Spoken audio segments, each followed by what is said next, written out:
This is the Lone Crater YouTube. We hope this video helps. In this video, I will explain how to use CSS Grid in React applications.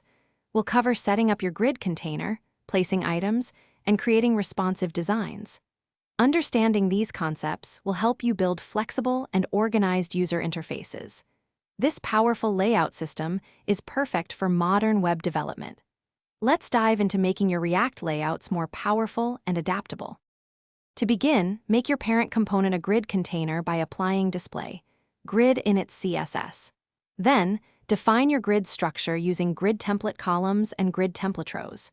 You can specify track sizes with units like pixels, percentages, or the flexible FR unit. Don't forget to add spacing between your grid items using the gap property for a clean layout. Once your grid container is set up, you can place individual child components within it. Use grid column start and grid column end to define horizontal placement, and grid row start and grid row end for vertical positioning. For convenience, shorthand properties like grid column allow you to specify both start and end lines in one declaration, making your CSS more concise and readable. Creating responsive layouts is crucial, and CSS Grid excels here. Combine media queries with grid properties to adapt your layout to different screen sizes.